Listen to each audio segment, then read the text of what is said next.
Hello दोस्तों, कैसे हैं आप सभी। उम्मीद करता हूँ आप सभी बहुत ही अच्छे होंगे। तो आज के इस वीडियो में हम पढ़ने वाले हैं क्लास 10th साइंस का मोस्ट इम्पॉर्टेंट क्वेश्चन को।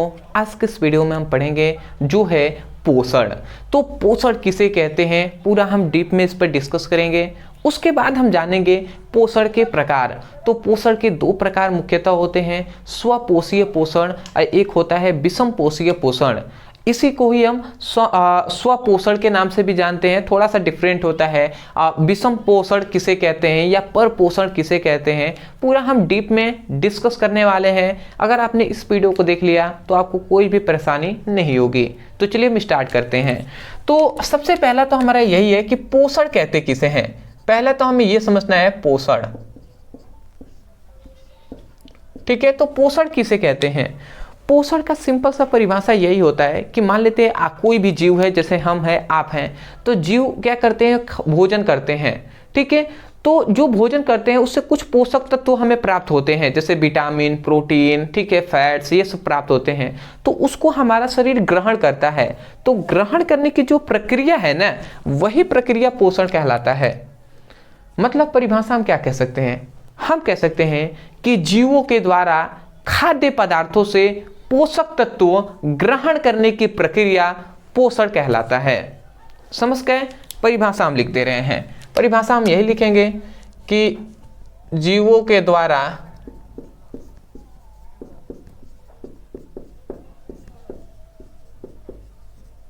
खाद्य पदार्थों से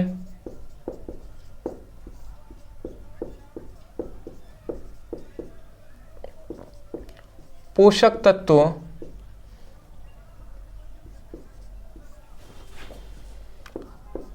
ग्रहण करने की प्रक्रिया पोषण कहलाता है, ठीक है। ये इसका थोड़ा इंक समाप्त हो गया है। तो आपको तो मैं बोल रहा हूँ वो तो सुनाई दे रहा है ना, ठीक है। तो आपको यही बताया जा रहा है कि जीवों के द्वारा खाद्य पदार्थ मतलब जो भोजन आप करते हैं उससे पोषक तत्व जैसे विटामिन, प्रोटीन, फैट्स ये सब मिलते हैं। तो पोषक तत्वों को ग्रहण करने की जो प्रक्रिया होती है वही पोषण कहलाता है। समझ गए। तो मैं आशा करता हूँ कि पोषण आपको अच्छे से समझ में आ गया होगा। मतलब पोषक तत्वों को ग्रहण करने की जो प्रक्रिया होती है वही पोषण कहलाता है। अब आते हैं हम पोषण के प्रकार पे। पोषण के प्रकार। तो पोषण के कितने, पोषण के मुख्यतः दो प्रकार होते हैं। पहला होता है स्वपोषी पोषण। अभी हम इसमें एक और जानेंगे कि स्वपोषण किसे कहते हैं, उसको भी हम बताएंगे। स्वपोषीय पोषण का मतलब यही होता है कि ध्यान से समझेंगे, जो जीव अपने भोजन का निर्माण स्वयं करते हैं तो मतलब जो जीव अपने भोजन का निर्माण स्वयं करते हैं, और जब स्वयं करेंगे भोजन का निर्माण तो स्वयं ही पोषक तत्व भी ग्रहण करेंगे। तो सिंपल सा यही है कि जो जीव अपने भोजन का निर्माण स्वयं करते हैं तो उसे हम स्वपोषी मतलब उस प्रक्रिया को स्वपोषी पोषण कहते हैं, ठीक है। तो हमने क्या बताया, सबसे पहले हमने ये बताया कि जो जीव, ऐसे ही मैं लिख दूं, चलिए लिखता हूं, जो जीव अपने भोजन का निर्माण स्वयं करते हैं उसे स्वपोषी पोषण कहते हैं। उसे स्वपोषी पोषण कहते हैं। तथा इस प्रक्रिया को मतलब जो स्वयं अपना भोजन का निर्माण करते हैं तो उसे हम स्वपोषी पोषण कहेंगे, उसका नाम है स्वपोषी पोषण। और इस प्रक्रिया को ही हम स्वपोषण कहते हैं। और ये जो प्रक्रिया है, इस प्रक्रिया को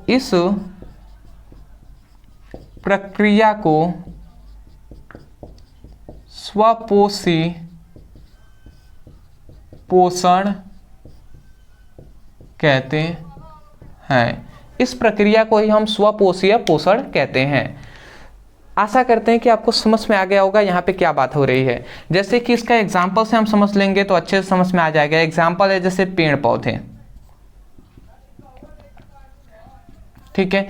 जैसे कि जो पेड़ पौधे होते हैं, तो पेड़ पौधे क्या होते हैं, अपने भोजन का निर्माण स्वयं करते हैं प्रकाश संश्लेषण द्वारा, मतलब सूर्य से प्रकाश लेते हैं, भोजन बनाते हैं, समझ गए।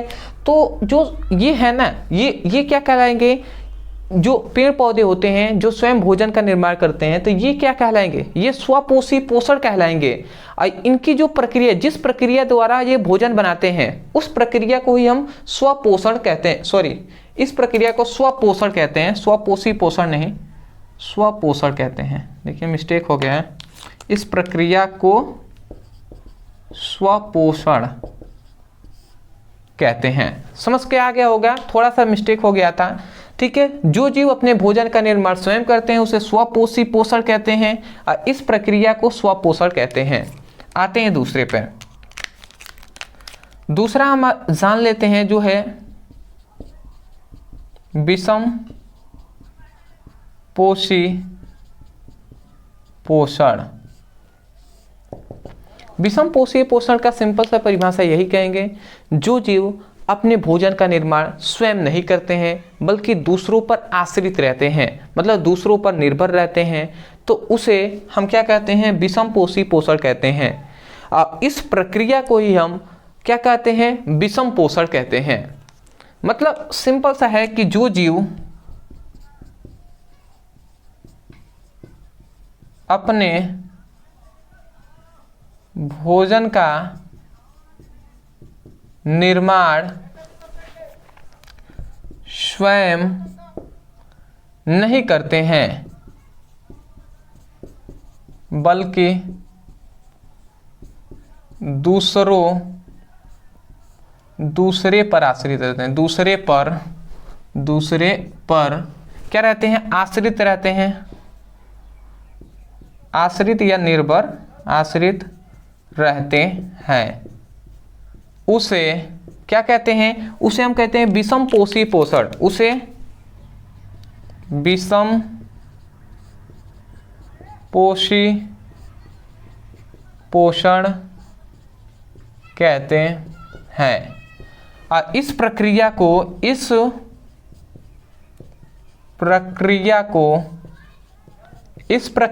ही हम क्या कहते हैं, इस प्रक्रिया को विषम पोषण कहते हैं। इस प्रक्रिया को विषम पोषण, इस प्रक्रिया को विषम पोषण या परपोषण, ये भी नाम याद रखेंगे, परपोषण कहते हैं। समझ में आ गया। इस प्रक्रिया को हम क्या कहते हैं, विषम पोषण, या इसी को हम परपोषण के भी नाम से जानते हैं, तो परपोषण कहते हैं। कभी कभी एग्जाम में परपोषण कह देता है, तो समझ गए ये आपका। अगर इसके एग्जाम्पल हम बात करें तो एग्जाम्पल है जैसे मनुष्य, ठीक है। मनुष्य सबसे अच्छा एग्जाम्पल है। जैसे हम हैं, जैसे मैं हूँ, तो मैं अपना भोजन का निर्माण स्वयं नहीं करता, मैं अपने माता पिता पर, मतलब माता जी पर आश्रित हूँ, अपने बहन पर आश्रित हूँ, तो वो लोग भोजन बनाएंगे तो मैं खाऊंगा, ठीक है। तो ऐसा पेड़ पौधों में नहीं होता है। छोटा भी पेड़ होगा तो वो अपने पर निर्भर रहेगा, वो स्वयं ही भोजन बनाएगा। बट हम लोग जो मनुष्य हैं वो अपने भोजन, मतलब अपने आप पे आश्रित, मतलब दूसरों पर आश्रित रहते हैं। तो मैं आशा करता हूँ कि जो हमने आज के इस वीडियो में ये टॉपिक डिस्कस किया है ये आपको अच्छे से समझ में आ गया होगा। तो मैं यही कहूँगा, यदि आपको समझ में आया है तब जाकर आप वीडियो को लाइक कीजिएगा, चैनल पर नए होंगे तो चैनल को सब्सक्राइब कर लीजिएगा, क्योंकि आगे ही ऐसे ही हम कंटेंट आपके लिए प्रोवाइड कराते रहेंगे। और यदि आप सभी इंपॉर्टेंट क्वेश्चन की पढ़ाई करना चाहते हैं साइंस का, डिस्क्रिप्शन बॉक्स में लिंक है, आप जाइए उस पर क्लिक कीजिए और अपने चैप्टर वाइज VBI क्वेश्चन की पढ़ाई कीजिए। तो मिलते एक नए टॉपिक के साथ, तब तक के लिए धन्यवाद।